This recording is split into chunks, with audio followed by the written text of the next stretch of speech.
ಪಿತೃಋಣ ಅನ್ನುವುದು ಹುಟ್ಟುವಾಗ ಬಂದಿರುವ ಒಂದು ಸಾಲ. ಉಪನಿಷತ್ತಿನಲ್ಲಿ ಒಂದು ಮಾತಿದೆ, ಜಾಯಮಾನೋ ಹವೈ ಬ್ರಾಹ್ಮಣಃ ತ್ರಿಭಿರ್ಣವಾ ಜಾಯತೆ ಯಜ್ಞೇನ ದೇವೇಭ್ಯಃ ಬ್ರಹ್ಮಚರ್ಯೇಣ ಋಷಿಭ್ಯಃ ಪ್ರಜಯಾ ಪಿತೃಭ್ಯಃ ಅಂತ ಒಂದು ಮಾತು. ಈತ ಹುಟ್ಟುವಾಗಲೇ 3 ಸಾಲಗಳನ್ನು ಹೊತ್ತುಕೊಂಡು ಆವಿರ್ಭವಿಸ್ತಾನೆ. ದೇವಋಣ, ಋಷಿ ಋಣ ಮತ್ತು ಪಿತೃಋಣ ಅಂತ. ಅಂದರೆ ಏನು? ಒಬ್ಬ ಮನುಷ್ಯ ಮನುಷ್ಯನಾಗಿ ಹುಟ್ಟಬೇಕು ಅಂತಾದರೆ ಅದರ ಹಿನ್ನೆಲೆಯಲ್ಲಿ ಅನೇಕ ಹಿರಿಯರ ಆಶೀರ್ವಾದ ಅನುಗ್ರಹಗಳ ಬಲ ಇದೆ. ಯಾಕಂದರೆ ಜೀವ ಹುಟ್ಟುವುದಕ್ಕೆ ಮನುಷ್ಯ ಶರೀರವೇ ಆಗಬೇಕು ಅಂತಿಲ್ವಲ್ಲ. 84 ಲಕ್ಷ ಥರದ ಯೋನಿ ವಿಶೇಷಗಳಿದ್ದಾವೆ ಪ್ರಪಂಚದಲ್ಲಿ. ಆ 84 ಲಕ್ಷದಲ್ಲಿ ಒಂದು ಮನುಷ್ಯರಲ್ಲಿ ಅನೇಕ ಕೆಟಗರಿ ಇಲ್ಲ. ಮೀನುಗಳಲ್ಲಿ ಆಗಬೇಕಾದ್ರೆ ಸುಮಾರು 1000ದಷ್ಟು ಕೆಟಗರಿ ಇದೆ, ಬೇರೆ ಬೇರೆ ಥರದ ಮೀನು ಅಂತ. ಕೋರೆದಾಡೆ ಉಳ್ಳ ಮೀನು, ಕೋರೆದಾಡೆ ಇಲ್ಲದ ಮೀನು, ಬಣ್ಣ ಶರೀರದಲ್ಲಿ ಸಸ್ತನಿಯಾದ ಮೀನು, ಸಸ್ತನಿಯಲ್ಲದ ಮೀನು, ಅನೇಕ ಥರದ ಯೋನಿಗಳು ಜಲಚರಗಳಲ್ಲಿ ಉಂಟು. ಆದರೆ ಮನುಷ್ಯ ಅನ್ನೋದು ಸಮಗ್ರವಾಗಿ ಒಂದು ಯೋನಿ. ಈ 2 ಕಾಲಿನ 2 ಕೈಯ, 1 ಕೈಯಲ್ಲಿ 5 ಬೆರಳುಗಳುಳ್ಳ ಈ ಶರೀರ ಅಥವಾ 32 ಹಲ್ಲುಗಳುಳ್ಳ ಈ ಶರೀರ ಪ್ರಾಪ್ತಿಯಾಗಬೇಕು ಅಂತ ಆದರೆ ಅದರ ಹಿನ್ನೆಲೆಯಲ್ಲಿ ಜೀವನಿಗೆ ತುಂಬ ಅದೃಷ್ಟ ಬೇಕಾಗ್ತದೆ. ಇಲ್ಲಿ ಅದೃಷ್ಟ ಅಂದರೆ ನಾವು ಕನ್ನಡದಲ್ಲಿ ಹೇಳುವ ಅದೃಷ್ಟ ಅಲ್ಲ, ಸಂಸ್ಕೃತದಲ್ಲಿ ಅದೃಷ್ಟ ಅಂದರೆ ಪುಣ್ಯ ಅಂತ ಅರ್ಥ. ಪುಣ್ಯ ವಿಶೇಷ ಬೇಕಾಗ್ತದೆ. ಯಾಕಂದರೆ ಒಬ್ಬ ಮನುಷ್ಯ ಶರೀರವನ್ನು ತ್ಯಜಿಸಿದ ಅಂತಾದರೆ ಆಮೇಲೆ ಆ ಚೇತನ ಅದು ಹೋಗಿ ಸ್ವರ್ಗವೋ ನರಕವೋ ಆ ಕರ್ಮಕ್ಕೆ ಅನುಗುಣವಾದಂತಹ ಲೋಕವನ್ನು ಅನುಭವಿಸ್ತದೆ. ಅನುಭವಿಸಿದ ಮೇಲೆ ಮತ್ತೆ ಹುಟ್ಟಬೇಕಾಗ್ತದೆ. ಅದಕ್ಕೋಸ್ಕರ ಅದು ಹೋಗಿ ಮೇಘದಲ್ಲಿ ಸೇರಿಕೊಳ್ತದೆ. ಮೇಘದಲ್ಲಿ ಸೇರಿಕೊಂಡದ್ದು ಮಳೆ ಸುರಿಯುವಾಗ ನೀರಿನ ಮೂಲಕ ಆ ಚೇತನ ಭೂಮಿಗೆ ಬೀಳ್ತದೆ. ಹಾಗಾದರೆ ಆ ಚೇತನ ಅತ್ಯಂತ ಸೂಕ್ಷ್ಮ. ಜೀವ ಎಷ್ಟು ಸೂಕ್ಷ್ಮ ಅಂತ ಜಗನ್ನಾಥದಾಸರ ಬಾಯಲ್ಲಿ ಕೇಳಬೇಕು. ಹರಿಕಥಾಮೃತಸಾರದಲ್ಲಿ ಕುದುರೆಯ ಬಾಲ ಹೇಳ್ತಾರೆ, ಬಾಲದ ತುದಿ ಹೇಳ್ತಾರೆ, ತುದಿಯಲ್ಲಿದ್ದ ತೆಳುವಾದ ಬಾಲ, ಆ ಬಾಲವನ್ನು 100 ಹೀಗೆ ತುಂಡು ಮಾಡೋದು, 1000 ಹೀಗೆ ತುಂಡು ಮಾಡೋದು. ಅದೇನು ಭಾರಿ ಚಿಕ್ಕದು, ಅತ್ಯಂತ ಸೂಕ್ಷ್ಮವಾದದ್ದು ಜೀವಚೇತನ. ಆ ಚೇತನ ಯಾವಾಗ ನೀರಿನ ಮೂಲಕ ಭೂಮಿಗೆ ಬಿತ್ತು, ಭೂಮಿಯಲ್ಲಿ ಅದು ಬಿದ್ದ ಜಾಗದಲ್ಲಿ ಏನಾದರೂ ಧಾನ್ಯ ಬಿತ್ತಿದ್ದರೆ ಆ ಬಿತ್ತಿದ ಧಾನ್ಯದ ಒಳಗೆ ಸೇರಿಕೊಂಡು ಸಸ್ಯದಲ್ಲಿ ಸೇರ್ತದೆ. ಸಸ್ಯದಲ್ಲಿ ಸೇರಿಕೊಂಡು ಸಸ್ಯದಲ್ಲಿ ಪೈರು ಆಗಿ ತೆನೆಯಾದಾಗ ಆ ತೆನೆಯ ಒಳಗೆ ಸೇರಿಕೊಳ್ತದೆ. ತೆನೆಯಲ್ಲಿ ಸೇರಿಕೊಂಡದ್ದನ್ನು ಯಾವುದೋ ಪ್ರಾಣಿ ಪಕ್ಷಿಗಳು ತಿಂದುವು ಅಂತಾದರೆ ಇವ ಪ್ರಾಣಿಯಾಗಿಯೋ ಪಕ್ಷಿಯಾಗಿಯೋ ಹುಟ್ಟುವುದಕ್ಕೆ ಅವಕಾಶ ಇರ್ತದೆ. ಆ ಧಾನ್ಯವನ್ನು ಒಬ್ಬ ಯುವಕನಾದ, ಸಶಕ್ತನಾದ, ವಿವಾಹಿತನಾದಂತಹ ಒಬ್ಬ ಪುರುಷ ಸ್ವೀಕರಿಸಿದರೆ ಅದರಲ್ಲಿ ಎಷ್ಟೋ ಧಾನ್ಯಗಳಲ್ಲಿರುವ ಎಷ್ಟೋ ಚೇತನಗಳು ಆತನ ಶರೀರದಲ್ಲಿ ಬೆವರಿನ ರೂಪದಲ್ಲೋ ಅಥವಾ ಆತ ಶರೀರದಿಂದ ಹೊರಗೆ ಹಾಕುವ ಯಾವುದೇ ರೀತಿಯ ತ್ಯಾಜ್ಯಗಳ ರೂಪದಲ್ಲಿ ಹೊರಗೆ ಹೋಗ್ತದೆ. ಆದರೆ ಯಾವುದೋ ಚೇತನಕ್ಕೆ ಮನುಷ್ಯನಾಗಿ ಹುಟ್ಟುವ ಅರ್ಹತೆ ಇದ್ದರೆ ಮಾತ್ರ ಅದು ಆತನ ಪ್ರಜನನ ಶಕ್ತಿಯಲ್ಲಿ ಸೇರಿಕೊಂಡು ಯೋಗ್ಯ ಕಾಲದಲ್ಲಿ ಸ್ತ್ರೀಯ ಗರ್ಭವನ್ನು ಪ್ರವೇಶ ಮಾಡಿ ಅಲ್ಲಿ 9 ತಿಂಗಳು ಮತ್ತು 9 ದಿವಸಗಳು ಮತ್ತು 9 ಗಳಿಗೆಗಳು ಅನ್ನುವ ಪೂರ್ಣ ಗರ್ಭಕಾಲದ ತನಕ ಅಲ್ಲಿ ಬೆಳೆದು ಪ್ರಸವಿಸಲ್ಪಡ್ತದೆ. ಇಷ್ಟಾಗಿ ಒಬ್ಬ ಮನುಷ್ಯನಾಗಿಯೇ ಅವ ಹುಟ್ಟಬೇಕಾದರೆ ಹಾಗಾದರೆ ಎಷ್ಟು ಅದೃಷ್ಟ ಬೇಕು? ದೇವತೆಗಳು ಈತನಿಗೆ ಎಷ್ಟು ಅನುಗ್ರಹ ಮಾಡಿದ್ದಾರೆ. ಇಷ್ಟೆಲ್ಲ ಅನುಗ್ರಹದ ಬಲದಿಂದ ಮನುಷ್ಯನಾಗಿ ಹುಟ್ಟಿದ್ದಾನೆ. ಆದ್ದರಿಂದ ಅವ ಹುಟ್ಟುವಾಗಲೇ ಒಂದು ಸಾಲ ಮಾಡಿ ಹುಟ್ಟಿದ್ದಾನೆ. ಅದಕ್ಕೆ ದೇವಋಣ ಅಂತ ಹೆಸರು. ದೇವತೆಗಳ ಮೇಲೆ ಅವನಿಗೆ ಒಂದಿಷ್ಟು ಭಾರ ಇದೆ. ಅವರಿಗೆ ಸಂದಾಯ ಮಾಡಬೇಕಾದಂತಹ ಋಣಭಾರ ಇವನ ಮೇಲೆ ಇರ್ತದೆ. ಬರೀ ಗರ್ಭದ ಒಳಗೆ ಪ್ರವೇಶ ಮಾಡುವಲ್ಲಿಯ ತನಕ ಮಾತ್ರ ಅಲ್ಲ, ಗರ್ಭದಲ್ಲಿ ಪ್ರವೇಶಿಸಿದ ಮೇಲೆಯೂ ಕೂಡ ಅವನು ಹೇಗೆ ಬೆಳೆದ. ಗರ್ಭಂಧೇಹಿ ಸಿನೀವಾಲಿ, ಗರ್ಭಂಧೇಹಿ ಸರಸ್ವತಿ, ಗರ್ಭಂತೆ ಅಶ್ವಿನೌ ದೇವೌ. ಅಶ್ವಿನಿ ದೇವತೆಗಳು, ಸಿನೀವಾಲಿ ಮೊದಲಾದಂತಹ ತಿಥ್ಯಭಿಮಾನಿ ದೇವತೆಗಳು, ಸರಸ್ವತೀ ದೇವಿ, ಇವರೆಲ್ಲರೂ ಕೂಡ ಗರ್ಭದ ವೃದ್ಧಿಗೆ ಕಾರಣರಾಗಿರತಕ್ಕಂತಹ ದೇವತೆಗಳು.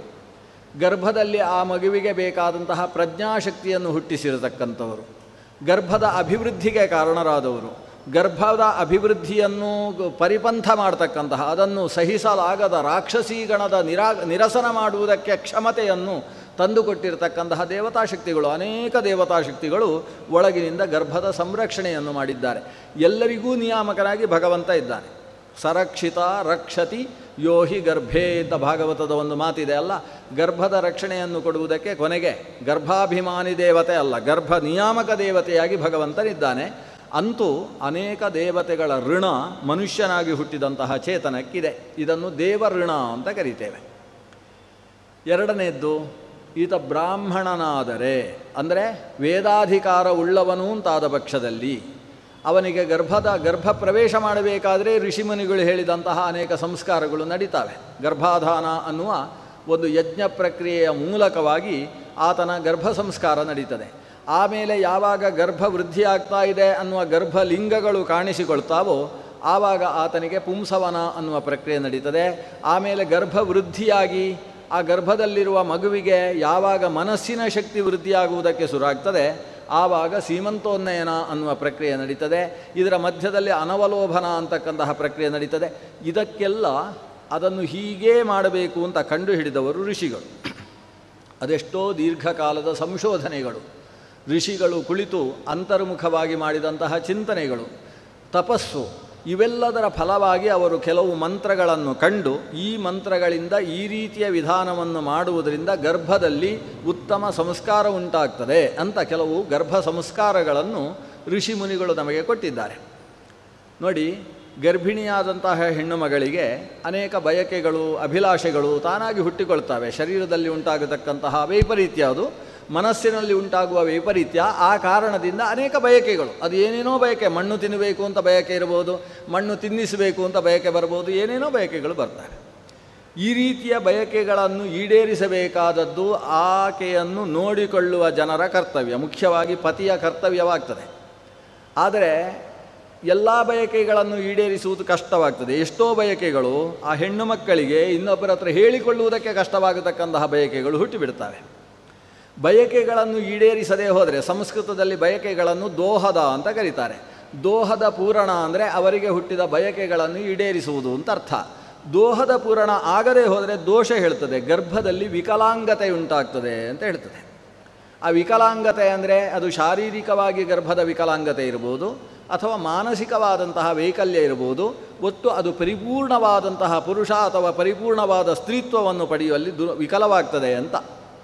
ಆದರೆ ಎಲ್ಲ ದೋಹದಗಳನ್ನು ಈಡೇರಿಸುವುದು ಯಾರಿಂದ ಸಾಧ್ಯ? ಸಾಕ್ಷಾತ್ ಭಗವಂತ ಬಂದರೂ ಕಷ್ಟ.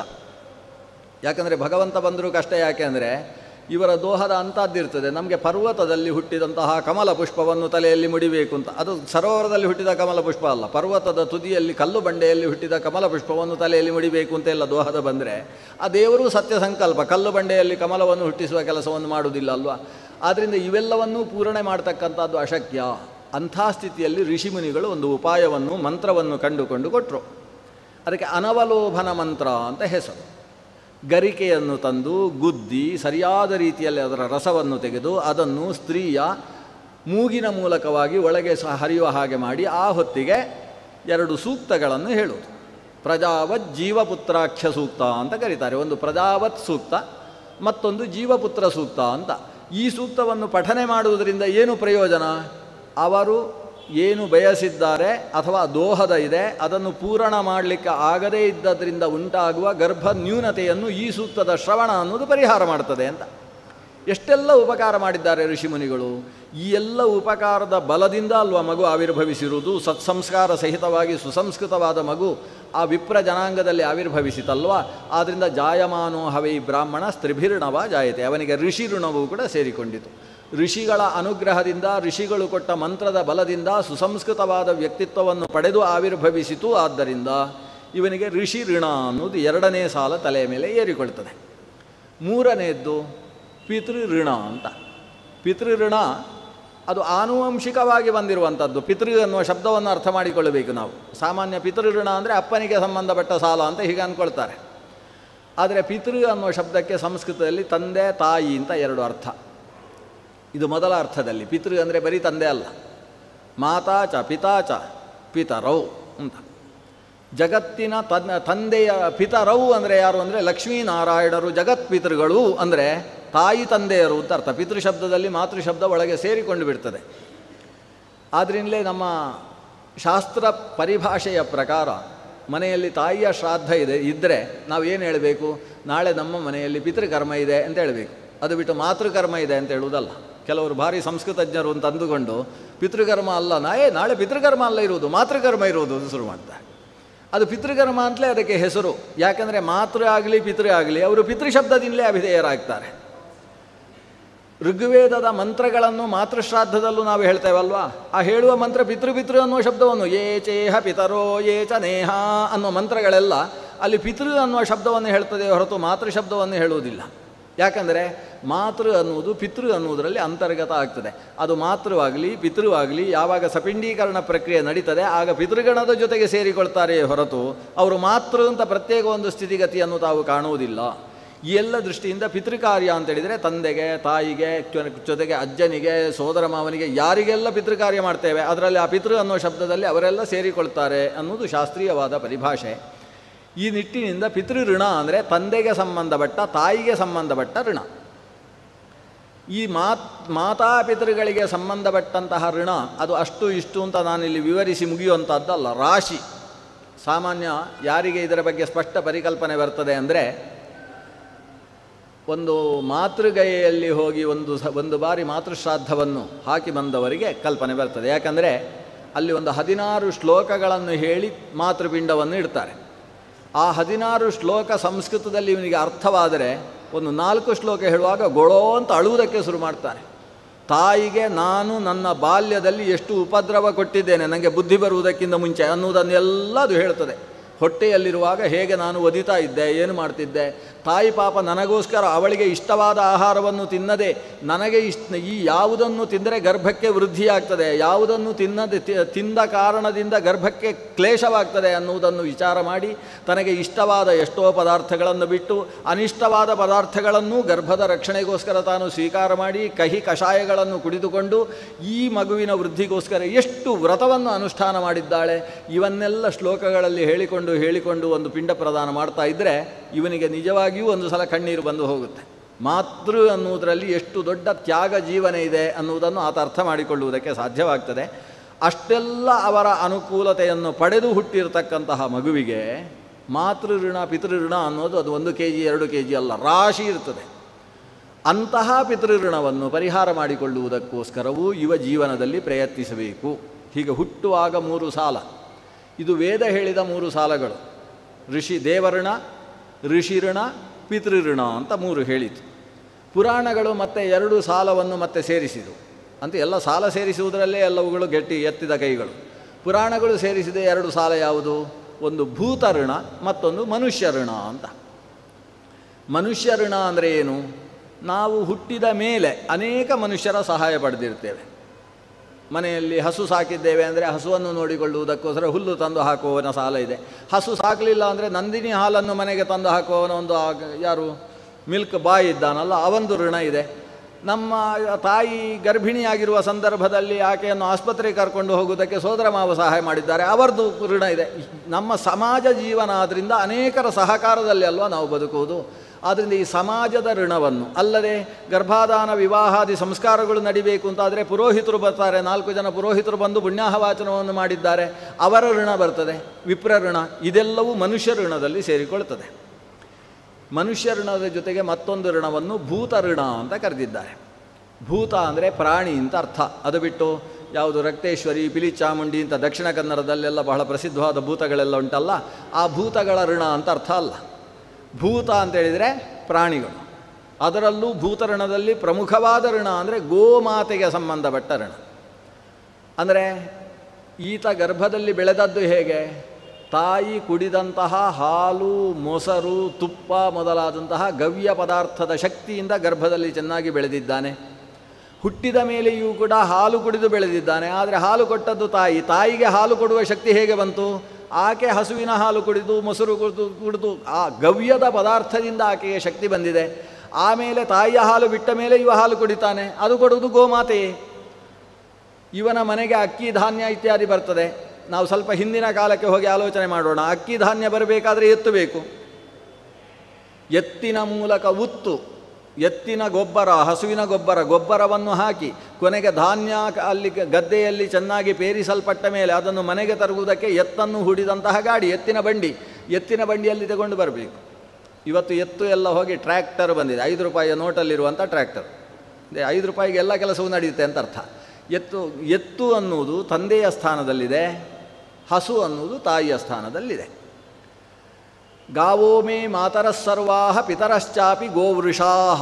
ಗೋವೃಷ ಅಂದರೆ ಎತ್ತುಗಳು ತಂದೆಯ ಸ್ಥಾನದಲ್ಲಿ. ಯಾಕಂದರೆ ಮನೆಗೆ ಅಕ್ಕಿ ಬೇಳೆ ತಂದು ಹಾಕುವವ ತಂದೆ, ಹಾಲು ಕುಡಿಸುವವಳು ತಾಯಿ. ಆದ್ದರಿಂದ ಅಕ್ಕಿ ಬೇಳೆ ತಂದು ಹಾಕುವವ ಎತ್ತು. ಯಾಕಂದರೆ ಎತ್ತು ಇಲ್ಲದೆ ಕೃಷಿ ನಡೆಯುವುದಿಲ್ಲ. ಕೃಷಿ ನಡೆದದ್ದು ಮತ್ತೆ ಮನೆಗೆ ಬರಬೇಕಾದ್ರೆ ಎತ್ತಿನ ಬಂಡಿಯಲ್ಲೇ ಬರಬೇಕು. ಆದ್ದರಿಂದ ಮನೆಗೆ ಧಾನ್ಯವನ್ನು ತಂದು ಹಾಕುವ ಸ್ಥಾನದಲ್ಲಿರುವಂಥದ್ದು ಎತ್ತು. ಹಾಲು ಕುಡಿಸಿ ಅದನ್ನು ಬೇಯಿಸಿ ಅನ್ನ ಹಾಕತಕ್ಕಂತಹ ತಾಯಿಯ ಸ್ಥಾನದಲ್ಲಿರ್ತಕ್ಕಂಥದ್ದು ಅಂದರೆ ಗೋವು. ಆದ್ದರಿಂದ ಗೋವು ಮತ್ತು ಎತ್ತುಗಳು ಇವುಗಳು ತಂದೆ ತಾಯಿಯ ಸ್ಥಾನದಲ್ಲಿರ್ತಕ್ಕಂಥವುಗಳು. ಅಂದರೆ ತಂದೆ ತಾಯಿಯ ಋಣಕ್ಕೆ ಸುಮಾರು ಹತ್ತಿರವಾಗುವ ಋಣ ನಮಗೆ ಹಸುವಿನ ಮೇಲೆ ಇದೆ. ಇವತ್ತು ನಂದಿನಿ ಫ್ಯಾಕ್ಟ್ರಿಯ ಮೇಲೆ ಇದೆ ಅಂತ ನಾವು ಹೇಳಬೇಕಾಗ್ತದೆ, ಈ ಪರಿಸ್ಥಿತಿ ಇದೆ. ಆದರೆ ನಂದಿನಿಗೆ ಬಂದದ್ದು ಎಲ್ಲಿಂದ? ಹಸುವಿನಿಂದ. ಆದ್ದರಿಂದ ನಾವು ಹಾಲು ಕುಡಿತೇವೆ ಅಂದಮೇಲೆ ನಮಗೆ ಹಸುವಿನ ಋಣ ಇದ್ದೇ ಇದೆ.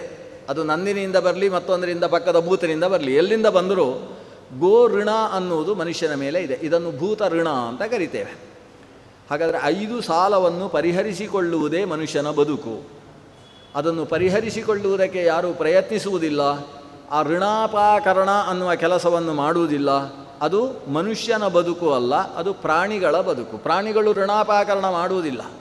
ಆದರೆ ಪ್ರಾಣಿಗಳ ಬದುಕಿಗಿಂತ ಮನುಷ್ಯನ ಬದುಕಿನಲ್ಲಿ ವೈಶಿಷ್ಟ್ಯ ಏನು ಅಂತೇಳಿದರೆ, ಇವರು ಋಣಾಪಾಕರಣವನ್ನು ಮಾಡ್ತಾರೆ, ಸಾಲವನ್ನು ತೀರಿಸುವ ಕೆಲಸದಲ್ಲಿ ತೊಡಗಿಸಿಕೊಳ್ತಾರೆ. ಈ ಸಾಲ ತೀರಿಸುವ ಕೆಲಸದವೇ ಯಜ್ಞ ಅಂತ ಕರೆಸಿಕೊಳ್ತಾರೆ. ಸಾಲ ತೀರಿಸುವ ಕೆಲಸಕ್ಕೆ ಯಜ್ಞ ಅಂತ ಹೆಸರು. ದೇವಋಣವನ್ನು ತೀರಿಸುವ ಕೆಲಸಕ್ಕೆ ದೇವಯಜ್ಞ ಅಂತ ಹೆಸರು. ಋಷಿ ಋಣವನ್ನು ತೀರಿಸ್ತಕ್ಕಂತಹ ಕೆಲಸಕ್ಕೆ ಬ್ರಹ್ಮಯಜ್ಞ ಅಥವಾ ಋಷಿಯಜ್ಞ ಅಂತ ಹೆಸರು. ಇನ್ನು ಪಿತೃಋಣವನ್ನು ಪರಿಹರಿಸ್ತಕ್ಕಂತಹ ಕೆಲಸಕ್ಕೆ ಪಿತೃಯಜ್ಞ ಅಥವಾ ಶ್ರಾದ್ದ ಅಂತ ಹೆಸರು. ಹಾಗೆಯೇ ಮನುಷ್ಯ ಋಣವನ್ನು ಪರಿಹರಿಸ್ತಕ್ಕಂತಹ ಕೆಲಸಕ್ಕೆ ಮನುಷ್ಯ ಯಜ್ಞ ಅಥವಾ ಅತಿಥಿ ಮರ್ಯಾದೆ ಅಂತ ಹೆಸರು. ಭೂತಋಣವನ್ನು ಪರಿಹರಿಸಿಕೊಳ್ಳತಕ್ಕಂತಹ ಕೆಲಸಕ್ಕೆ ಭೂತಯಜ್ಞ ಅಥವಾ ಗೋಗ್ರಾಸದಾನ ಅಂತ ಹೆಸರು. ಬ್ರಹ್ಮಯಜ್ಞೋ ದೇವಯಜ್ಞ ಪಿತೃಯಜ್ಞಸ್ತಥೈವ ಚ ಮನುಷ್ಯ ಭೂತಯಜ್ಞವು ಚ ಪಂಚಯಜ್ಞಾ ಪ್ರಕೀರ್ತಿತಾ. ಒಬ್ಬ ಗೃಹಸ್ಥನಿಗೆ ಹೇಳಿದಂತಹ ಪಂಚ ಋಣಗಳನ್ನು ಅಪಾಕರಣ ಮಾಡುವುದಕ್ಕಿರತಕ್ಕಂತಹ ಪಂಚಯಜ್ಞಗಳು. ಇದರಲ್ಲಿ ಉಳಿದ ಯಜ್ಞಗಳ ಬಗ್ಗೆ ಆಲೋಚನೆ ಮಾಡುವುದು ಬೇಡ. ನಾವು ಸದ್ಯದ ವಿಷಯಕ್ಕೆ ನೇರ ಬರಬೇಕು. ಯಾಕಂದರೆ ನಿನ್ನೆ ಹರಿವಂಶದಲ್ಲಿ ನಾವು ಭೀಷ್ಮಾಚಾರ್ಯರ ಕಥೆಯಲ್ಲಿ ನಿಂತಿದ್ದೇವೆ. ಅದರ ಮುಂದಿನ ಕಥೆಗೆ ನಾನು ಪೀಠಿಕೆಯನ್ನು ಹಾಕ್ತಾ ಇದ್ದೇನೆ. ಇದರಲ್ಲಿ ಪಿತೃಯಜ್ಞ ಅನ್ನೋದು ಈಗ ಸದ್ಯಕ್ಕೆ ನಾವು ಗ್ರಹಣ ಮಾಡಬೇಕಾಗಿರತಕ್ಕಂತಹ ಯಜ್ಞ. ಅದು ಪಿತೃಋಣದ ಅಪಾಕರಣಕ್ಕೋಸ್ಕರ ಇರುವಂಥದ್ದು. ವಸ್ತುತಃ ಪಿತೃಋಣವನ್ನು ಪರಿಹರಿಸಿಕೊಳ್ಳುವುದಕ್ಕೆ ಪ್ರಮುಖವಾಗಿ 4 ವಿಧಾನಗಳನ್ನು ಶಾಸ್ತ್ರ ಹೇಳಿದೆ. ಒಂದು ಉಪನಿಷತ್ತು ಹೇಳಿದ್ದು ಏನು? ಪ್ರಜಯಾ ಪಿತೃಭ್ಯ. ಪಿತೃಋಣವನ್ನು ಪರಿಹರಿಸುವುದಕ್ಕಿರುವ ಉಪಾಯ ಅಂದರೆ ಸತ್ಸಂತತಿಯನ್ನು ಪಡೆಯುವುದು, ಒಳ್ಳೆಯ ಸಂತಾನ. ಹೇಗೆ ನಮ್ಮಂತಹ ಸಂತಾನವನ್ನು ಪಡೆದವರು ಪಿತೃಗಳಲ್ವ, ಅವರಿಗೆ ಇವತ್ತು ಶ್ರಾದ್ದವನ್ನು ಹಾಕತಕ್ಕಂತಹ ಒಂದು ಧರ್ಮ ಸತ್ಯ ನಿಷ್ಠೆ ನಮ್ಮಲ್ಲಿದೆ ಅಲ್ಲ. ಹಾಗಾದರೆ ನಮ್ಮ ಸಂತಾನವೂ ಕೂಡ ಮುಂದಕ್ಕೆ ಶ್ರಾದ್ದ ಹಾಕುವ ಹಾಗಿರಬೇಕು. ಇವತ್ತೇ ಶ್ರಾದ್ದ ಹಾಕುವ ಹಾಗಿರಬಾರ್ದು. ಅವರು ಮುಂದಕ್ಕೆ ಶ್ರಾದ್ದ ಹಾಕುವ ಹಾಗಿರಬೇಕು. ಅಂತಹ ಧರ್ಮಕರ್ಮಗಳ ಶ್ರದ್ಧೆಯನ್ನು ಮಕ್ಕಳಿಗೆ ಹುಟ್ಟಿಸಬೇಕು. ಇದಕ್ಕೆ ಪ್ರಜಾ ಅಂತ ಹೆಸರು, ಪ್ರಜಯಾ ಪಿತೃಭ್ಯ. ಆದರೆ ಇವತ್ತು ಈ ವಿಷಯವನ್ನು ಸ್ವಲ್ಪ ನಾವು ಅಂಡರ್ಲೈನ್ ಹಾಕಿ ಅರ್ಥ ಮಾಡಿಕೊಳ್ಳಬೇಕಾದ್ದಿದೆ. ಯಾಕಂದರೆ ಇವತ್ತಿನ ಮಕ್ಕಳಿಗೆ ಶ್ರಾದ್ದ ಅಂದರೆ ಏನು ಅಂತ ಗೊತ್ತಾಗುವ ಪ್ರಸಂಗವೇ ತುಂಬ ಅಪರೂಪ ಆಗಿ ಹೋಗಿದೆ. ಯಾಕಂದರೆ ಇವತ್ತಿನ ಪಟ್ಟಣದ ಪರಿಸರದಲ್ಲಿ ಮನೆಯಲ್ಲಿ ಶ್ರಾದ್ದ ಮಾಡುವುದು ಅನ್ನುವ ಪ್ರಕ್ರಿಯೆ ಲೋಪವಾಗ್ತಾ ಬರ್ತಾ ಇದೆ. ಮತ್ತು ಶ್ರಾದ್ದ ಮಾಡುವುದಕ್ಕೋಸ್ಕರವೇ ಶ್ರೀರಾಯರು ಬಂದು ಅಲ್ಲಲ್ಲಿ ಮಠಗಳಲ್ಲಿ ಕುಳಿತಿದ್ದಾರೆ ಅಂತ ಎಲ್ಲರೂ ತೀರ್ಮಾನಿಸಿದ್ದಾರೆ. ಯಾಕೆ ರಾಯರ ಮಠ ಯಾಕಿರುವುದು? ಅದೇ ವರ್ಷದಲ್ಲಿ ಒಂದು ಸಲ ಶ್ರಾದ್ದ ಮಾಡಬೇಕಲ್ವ, ಅದಕ್ಕೋಸ್ಕರ ರಾಯರನ್ನೇನು ಕರೆದಿದ್ದಾರೆ? ಸತ್ಯ ಧರ್ಮ ರಥಾಯಚ ಅಂತ ಹೇಳಿದ್ದಾರೆ. ಸತ್ಯ ಧರ್ಮ ಅಂದರೆ ಯಾವುದು? ಶ್ರಾದ್ದ, ಅದರಲ್ಲಿ ರಥರು ಅಂತ ಹೀಗೆಲ್ಲ ವ್ಯಾಖ್ಯಾನ ಮಾಡುವವರೆಲ್ಲ ಬಂದು ಹೋಗಿದ್ದಾರೆ. ಅದನ್ನು ನಾವು ಶ್ರಾದ್ದವನ್ನು ನಡೆಸುವುದಕ್ಕೋಸ್ಕರವೇ ರಾಯರ ಮಠ ಇರುವುದು ಅಂತ ಹೀಗೆಲ್ಲ ಭಾವನೆಗಳು ಬಂದು ಹೋಗಿದ್ದಾರೆ. ಇದರ ಪರಿಣಾಮ ಏನಾಗ್ತದೆ? ಈತ ಶಾಲೆಗೆ ಹೊರಟ ಮೇಲೆ ಇವರು ರಾಯರ ಮಠಕ್ಕೆ ಬರ್ತಾರೆ. ಯಾಕಂದರೆ ಅಲ್ಲಿ ಹೇಳಿರ್ತಾರೆ ಮಠದಲ್ಲಿ, ನೀವೊಂದು 10:00 ಬಂದರೆ ಸಾಕು, 10:00ರಿಂದ 12:00 ನೀವು ಹೇಗೂ ಪ್ರಸಾದ ಮುಗಿಸಿ ಹೋಗುವವರು, ಆದ್ದರಿಂದ ಪ್ರಸಾದಕ್ಕೆ ಸರಿಯಾಗಿ ಬನ್ನಿ, ಶ್ರಾದ್ದ ಮುಗಿಸೋಣ ಅಂತ ಹೇಳಿರ್ತಾರೆ. ಇವರು ಅದಕ್ಕೆ ಸರಿಯಾಗಿ 10:00ಗೋ 11:00ಕೋ ಮಠಕ್ಕೆ ಹೋಗಿರ್ತಾರೆ. ಬೆಳಗ್ಗಿನ ಹೊತ್ತು ಮಕ್ಕಳಿಗೆ ಹೇಳಿರ್ತಾರೆ, ಇವತ್ತು ನಾವು ಮಧ್ಯಾಹ್ನದ ಹೊತ್ತು ಶ್ರಾದ್ದ ಮಾಡಿಸುವುದಕ್ಕೆ ಅಂತ ಹೋಗ್ತಾ ಇದ್ದೇವೆ ಅಂತ. ಇವರು ಪಂಚಾಮೃತಕ್ಕೆ ಹೋಗ್ತಾ ಇರ್ತೇವೆ ಅಂತ ಹಿಂದಿನ ದಿವಸ ಹೇಳಿದ್ದಾರೆ. ಹಾಗೆ ಪಂಚಾಮೃತದ ಹಾಗೆ ಶ್ರಾದ್ದ ಅಂತ ಒಂದು ಸೇವೆ ಇದೆ ಅಂತ ತಿಳ್ಕೊಂಡಿರ್ತಾರೆ ಮಕ್ಕಳು. ಆಮೇಲೆ ಸಾಯಂಕಾಲ ಅವರು ಶಾಲೆ ಮುಗಿಸಿ ಬರಬೇಕಾದ್ರೆ ಇವರು ಶ್ರಾದ್ದದ ಪ್ರಸಾದ ಅಂತ ಏನೋ ಒಂದಿಷ್ಟು ಕೊಡ್ತಾರೆ. ಕೊಟ್ಟಾಗ ಇದು ಪಂಚಗಜ್ಜೆಯ ಪ್ರಸಾದ ಇದ್ದ ಹಾಗೆ ಇದೊಂದು ಪ್ರಸಾದ ಅಂತ ಅಂದ್ಕೊಳ್ತಾರೆ. ಇದರ ಪರಿಣಾಮ ಕೊನೆಗೆ ಏನಾಗ್ತದೆ, ಅವನೊಬ್ಬ ಶಿವಮೊಗ್ಗಕ್ಕೆ ಹೋಗಿದ್ದ ಮಗ. ಆಗ ತಂದೆ ಹೇಳಿದರು, ಅಲ್ಲಿ ಎಲ್ಲೆಲ್ಲೋ ತಿನ್ನಬೇಡಪ್ಪ, ಈಗ ಕರೋನಾ ಪರಿಸ್ಥಿತಿ ಸ್ವಲ್ಪ ಗಂಭೀರವಾಗಿದೆ, ಅದನ್ನ ಮಠದಲ್ಲಿ ಎಲ್ಲ ಪರಿಶುದ್ಧವಾಗಿರ್ತದೆ, ಅದನ್ನ ಮಠದಲ್ಲಿ ಹೋಗಿ ಭೋಜನ ಮಾಡು ಅಂತ ಹೇಳಿರ್ತಾರೆ ಇವರು. ಇವನು ಮಠಕ್ಕೆ ಹೋಗ್ತಾನೆ. ಹೋದಾಗ ಅಲ್ಲಿಯ ನಿರ್ವಾಹಕರು ಹೇಳ್ತಾರೆ, ಇಲ್ಲಿ ಸೇವೆ ಕೊಡದೆ ಹೋದರೆ ಭೋಜನದ ವ್ಯವಸ್ಥೆ ಸದ್ಯಕ್ಕಿಲ್ಲ ಅಂತ ಇವರು ಹೇಳ್ತಾರೆ. ಸೇವೆ ಯಾವುದು ಅಂತ, ನಾವಿಬ್ಬರಿದ್ದೇವೆ ಭೋಜನಕ್ಕೆ ಹೇಗೆ ಅಂತ ಅಲ್ಲಿ ಹಾಕಿದರು, ಶ್ರಾದ್ದ ಇಬ್ಬರಿಗೆ ಭೋಜನವಿರುತ್ತದೆ ಅಂತ ಬ್ರಾಕೆಟಲ್ಲಿ ಹಾಕಿದ್ದಾರೆ. ಇವನೊಂದು ಶ್ರಾದ್ದವನ್ನಲ್ಲಿ ಬರಿಸಿದ. ಅವರು ಕೇಳ್ತಾರೆ, ಯಾರ್ದು ಶ್ರಾದ್ದ ಬಾ, ತಂದೆಯದ್ದೋ ತಾಯಿಯದ್ದೋ ಅಂತ. ಹಾಗೆ ತಂದೆಯದ್ದು ಆಗ್ಬೋದು, ತಾಯಿದ್ದು ಆಗ್ಬೋದು, ಯಾವುದಾದ್ರೂ ಆಗ್ಬೋದು ಅಂತ ಹೇಳ್ತಾರೆ. ಅವರು ಕೂಡ ಅವಸರದಲ್ಲಿ ಒಂದು ಬರ್ಕೊಳ್ತಾರೆ. ಆಮೇಲೆ ನೀವು ಬರಬೇಕಾಗ್ತದೆ ಅಂತ ಹೇಳ್ತಾರೆ. ಇವರು ಸರಿ ಬರ್ತೇನೆ ಅಂತ ಹೇಳಿ ಅದಕ್ಕಿಂತ ಅರ್ಧ ಗಂಟೆ ಮುಂಚೆ ಬಂದು ತರ್ಪಣ ಶ್ರಾದ್ದವನ್ನು ಮಾಡಿ ಬಂದುಬಿಡ್ತಾರೆ. ಯಾರಿಗೆ ತಂದೆ ಇದ್ದಾರೋ ಅಂತ ಕೇಳ್ತಾರೆ. ಇದ್ದಾರೆ ಅಂತ ಹೇಳಿದ್ರೆ, ಹಾಗಾದರೆ ಕೊಡಿ ತರ್ಪಣ ಅಂತ. ಅವರೇನು ಅಂದ್ಕೊಂಡದ್ದು, ತರ್ಪಣ ಕೊಡುವುದಕ್ಕಿದ್ದಾರೆ ಅಂತ ಇವೆ ಹೇಳಿದ್ದಾರೆ ಅಂತ. ಅಂತೂ ಸಮಗ್ರ ತರ್ಪಣ ಕೊಟ್ಟು ಎಲ್ಲ ಪ್ರಸಾದ ಸ್ವೀಕಾರ ಮಾಡಿಕೊಂಡು ಎಲ್ಲ ಭೋಜನ ಮುಗಿಸಿಕೊಂಡು ಮನೆಗೆ ಬಂದೇ ಹೇಳಿದ, ಹೀಗೆ ನಾನೊಂದು ಶ್ರಾದ್ದ ಸೇವೆ ಕೊಟ್ಟು ಭೋಜನ ಮಾಡಿಕೊಂಡು ಬಂದಿದ್ದೇನೆ ಅಂತ. ಆ ತಂದೆಗೆ ಆವಾಗ ಅರ್ಥ ಆಯಿತು, ನಾನು ಮಾಡುವ ಅನರ್ಥ ಇದು. ಮಕ್ಕಳಿಗೆ ಶ್ರಾದ್ದ ಅಂದರೆ ಏನು ಅಂತಲೇ ನಾನು ಅರ್ಥ ಮಾಡಿಸಲಿಲ್ಲ. ಅದನ್ನ ಶ್ರಾದ್ದದ ದಿವಸ ರಜೆ ಹಾಕುವ ಕ್ರಮ ಇಲ್ಲ ಮಕ್ಕಳು. ಹಿಂದೆಲ್ಲ ಹೇಗಿತ್ತು ಅಂತ ಹೇಳಿದರೆ, ಶ್ರಾದ್ದದ ದಿವಸ ಮಕ್ಕಳಿಗೆ ಏನಿದ್ರು ವರ್ಷದಲ್ಲಿ ಮೊದಲೇ ಶಾಲೆಗೆ ತಿಳಿಸಿರ್ತಾರೆ, ಇಂಥ ದಿವಸಕ್ಕೆ ನನ್ನ ಮಗನಿಗೆ ರಜೆ ಕೊಡಬೇಕಾಗ್ತದೆ, ಯಾಕಂದರೆ ನಮ್ಮ ವಂಶದ ಸಂಪ್ರದಾಯ ಇದು, ಇದನ್ನು ನೀವು ಶಾಲೆಗೆ ಬರಬೇಕು ಅಂತ ಒತ್ತಾಯ ಮಾಡುವ ಹಾಗಿಲ್ಲ, ಅವತ್ತು ರಜೆ ಬೇಕು ಅಂತ ಮಧ್ಯಾಹ್ನದ ತನಕ ರಜೆ ಹಾಕಿಸ್ತಕ್ಕಂಥದ್ದು ಇರ್ತಿತ್ತು. ಈಗ ಅದೆಲ್ಲ ಇಲ್ಲ. ಶಾಲೆ ಅನ್ನೋದು ಬಹಳ ಪ್ರಧಾನ. ಅಲ್ಲಿಯ ಟೀಚರು, ಪ್ರಿನ್ಸಿಪಾಲ್ರುಗಳು ಅವರೊಂದು ಹುಂಕಾರ ಹೇಳಿದರೆ ಅದಕ್ಕಿಂತ ದೊಡ್ಡ ವೇದವಾಕ್ಯ ಮತ್ತೊಂದಿಲ್ಲ ಅಂತ ಇಷ್ಟು ತೀರ್ಮಾನ ಆಗಿದೆ. ಆದ್ದರಿಂದ ನಮ್ಮ ಸಂಪ್ರದಾಯಗಳು ಮಕ್ಕಳಲ್ಲಿ ಬಿಟ್ಟು ಹೋಗುವ ಕಾರಣದಿಂದ ಮುಂದೆ ಪಿತೃಕಾರ್ಯ ಹೇಗೆ ನಡೀತದೆ ಅಂತ ಆ ತಂದೆಯೇ ಯೋಚಿಸುವುದಕ್ಕೆ ಸಾಧ್ಯ ಇಲ್ಲ. ಆ ರೀತಿಯಾಗಿ ಹೋಗಿದೆ ಕೆಲವು ಕಡೆಯಲ್ಲಿ. ಯಾಕಂದರೆ ಇದನ್ನು ಸಮಗ್ರತೆಯಲ್ಲಿ ನಾವು ಹೀಗೆ ತಿಳ್ಕೊಳ್ಳಿಕ್ಕೆ ಸಾಧ್ಯ ಇಲ್ಲ. ಎಷ್ಟೋ ಹಿಂದಿಗಿಂತ ಹೆಚ್ಚು ಧರ್ಮಕರ್ಮನಿಷ್ಠರಾದಂತಹ ಮಕ್ಕಳು ಇವತ್ತು ಬೆಳೀತಾ ಇದ್ದಾರೆ ಅನ್ನುವ ಸಂತೋಷದ ಪರಿಸ್ಥಿತಿಯೂ ಕೂಡ ಇದೆ. ಆದ್ದರಿಂದ ಪಿತೃಋಣ ಯಾವುದರಿಂದ ಪರಿಹಾರ ಆಗ್ತದೆ ಅನ್ನುವುದಕ್ಕೆ ಉಪನಿಷತ್ತು ಹೇಳಿದ್ದು ಪ್ರಜಯಾ ಪಿತೃಭ್ಯ. ಪ್ರಜಾ ಅಂದರೆ ಧರ್ಮ ಕರ್ಮ ನಿಷ್ಠವಾದ, ಸ್ವರ್ಗ ನರಕ ದೇವರು ಮೋಕ್ಷ ಇದರ ಬಗ್ಗೆ ಪರಿಜ್ಞಾನವುಳ್ಳ, ಶ್ರದ್ಧೆಯುಳ್ಳ ಮಕ್ಕಳನ್ನು ನಾವು ಆವಿರ್ಭಾವಗೊಳಿಸುವುದರ ಮೂಲಕವಾಗಿ ಪಿತೃಗಳಿಗೆ ಋಣ ಪರಿಹಾರ ಆಗ್ತದೆ. ಅಂದರೆ ನಮ್ಮ ನಂತರದಲ್ಲೂ ಪಿತೃಕಾರ್ಯ ಮನೆಯಲ್ಲಿ ನಡೆಸಿಕೊಂಡು ಹೋಗತಕ್ಕಂತಹ ವ್ಯಕ್ತಿತ್ವವುಳ್ಳ ಮಕ್ಕಳನ್ನು ಪಡೆಯುವುದರಿಂದ ಪಿತೃಋಣದ ಪರಿಹಾರ ಆಗ್ತದೆ. ಇದು ಒಂದು ಉಪನಿಷತ್ತು ಹೇಳಿದಂತಹ ಪಿತೃಋಣದ ಪರಿಹಾರದ ಕ್ರಮ. ಎರಡನೆಯದ್ದು ನಾನು ಮೊನ್ನೆ ಹೇಳಿದೆ, ಜೀವತೋಹೋ ವಾಕ್ಯಕರಣಾತ್ ಅಂತ. ಇನ್ನೊಂದು ಪ್ರತ್ಯಬ್ಧಂ ಭೂರಿ ಭೋಜನಾತ್, ಅಂದರೆ ಶ್ರಾದ್ದಾದಿ ಪ್ರಕ್ರಿಯೆಗಳನ್ನು ಸರಿಯಾಗಿ ಅದು ಪ್ರೇತ ಪಿತೃಕ್ರಿಯಾ ತತೇಹೆ, ಅಂದರೆ ಪ್ರೇತಕರ್ಮ ಅರ್ಥಾತ್ ಶರೀರ ತ್ಯಾಗ ಮಾಡಿದಂತಹ ಹಿರಿಯರಿಗೆ 12 ದಿವಸಗಳ ಕಾಲದಲ್ಲಿ ನಡೆಸತಕ್ಕಂತಹ ಕರ್ಮಾನುಷ್ಠಾನಗಳು. ಆಮೇಲೆ ಪಿತೃಕ್ರಿಯಾ ಅಂದರೆ ವರ್ಷ, ಮಾಸಿಕ, ಸಾಂವತ್ಸರಿಕ ಈ ಮೂಲಕ ನಡೆಸತಕ್ಕಂತಹ ಪಿತೃಕರ್ಮ. ಇವುಗಳ ಇವುಗಳ ಸಮುದಾಯದಿಂದ ಪಿತೃಋಣವನ್ನು ಪರಿಹರಿಸಿಕೊಳ್ಳುವುದು ಅನ್ನುವುದು 3ನೆಯ ವಿಧಾನ. 4ನೆಯದ್ದು ಗಯಾಶ್ರಾದ್ದ ಅನ್ನೋದು 4ನೆಯ ವಿಧಾನ. ಇದರಲ್ಲಿ ಗಯಾಶ್ರಾದ್ದ ಅನ್ನುವುದು ಅನಿವಾರ್ಯ ಅಲ್ಲ ಅಂತ ಧರ್ಮಶಾಸ್ತ್ರಗಳನ್ನು ನೋಡಿದಾಗ ಅನಿಸ್ತದೆ. ಅಂದರೆ ಅದನ್ನು ಮಾಡದೇ ಹೋದರೆ ಪಾಪ ಬರುವುದಿಲ್ಲ ಅಂತ ಅನಿಸುತ್ತೆ. ಆದರೆ ಇನ್ನು ಉಳಿದದ್ದು 3 ಉಂಟಲ್ಲ, ಅದು ಅತ್ಯಂತ ಮುಖ್ಯ. ಮಾಡದೇ ಹೋದರೆ ಪಾಪ ಬರ್ತದೆ. ಯಾವುದನ್ನು ಮಾಡದೇ ಹೋದರೇ ತೊಂದರೆಯಾಗ್ತದೋ ಅಂತಹ ಕರ್ಮಗಳಿಗೆ ನಿತ್ಯ ಕರ್ಮಗಳು ಅಂತ ಹೆಸರು. ಯದಕರಣೇ ಪ್ರತ್ಯವಾಯ ಸ್ತನ್ನಿತ್ಯಂ ಅಂತ. ಅಂದರೆ ಮನುಷ್ಯ ಮಾಡುವ ಕರ್ಮಗಳನ್ನು 3 ಬಗೆಯಾಗಿ ವಿಭಾಗ ಮಾಡಿದ್ದಾರೆ. ಯಾವುದು? ನಿತ್ಯಂ, ನೈಮಿತ್ತಿಕಂ, ಕಾಮ್ಯಂ ಇತಿ ಕರ್ಮ ತ್ರಿಧಾ ಸ್ಮೃತಂ. ಕರ್ಮ ತ್ರೈವಿಧ್ಯ ಅಂತ ಕರೀತಾರೆ ಇದಕ್ಕೆ. ಏನು? ನಿತ್ಯ ಕರ್ಮ, ನೈಮಿತ್ತಿಕ ಕರ್ಮ ಮತ್ತು ಕಾಮ್ಯ ಕರ್ಮ ಎಂಬುದಾಗಿ ಕರ್ಮಗಳು 3 ಬಗೆ. ಅದರಲ್ಲಿ ನೈಮಿತ್ತಿಕ ಕರ್ಮ ಅಂದರೆ ಯಾವುದೋ ನಿಮಿತ್ತ ವಿಶೇಷಗಳು ಬಂದಾಗ ಮಾಡುವ ಕೆಲಸ. ಗ್ರಹಣ ಬಂತು, ಗ್ರಹಣದ ನಿಮಿತ್ತವಾಗಿ ಒಂದು ವಿಶೇಷವಾಗಿ ಗ್ರಹಣ ಶಾಂತಿಯನ್ನು ಮಾಡಿದೆ, ಯಾಕಂದರೆ ಇವನ ನಕ್ಷತ್ರದಲ್ಲೇ ಗ್ರಹಣ ಆಗಿದೆ ಅಂತ. ಇದು ನೈಮಿತ್ತಿಕ ಕರ್ಮ ಅಂತ ಇದನ್ನು ಕರೀತಾರೆ.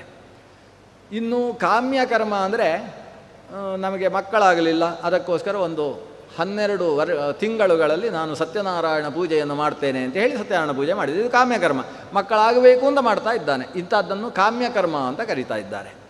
ಇನ್ನೊಂದು ಕರ್ಮ ನಿತ್ಯ ಕರ್ಮ ಅಂದರೆ ಯಾವುದು ಮಾಡದೇ ಇರುವುದೇ ತಪ್ಪೋ ಅಂಥ ಕರ್ಮಗಳಿಗೆ ನಿತ್ಯ ಕರ್ಮ ಅಂತ ಹೆಸರು.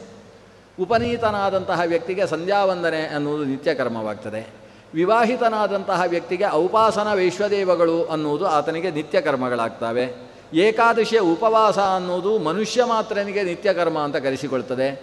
ಉತ್ಸರ್ಜನ ಉಪಕರ್ಮ ಅನ್ನುವುದು ಕೂಡ ಬ್ರಾಹ್ಮಣನಿಗೆ ನಿತ್ಯ ಕರ್ಮ ಅಂತ ಕರೆಸಿಕೊಳ್ತದೆ. ಸಾಂವತ್ಸರಿಕ ಶ್ರಾದ್ದವೂ ಕೂಡ ನಿತ್ಯ ಕರ್ಮ.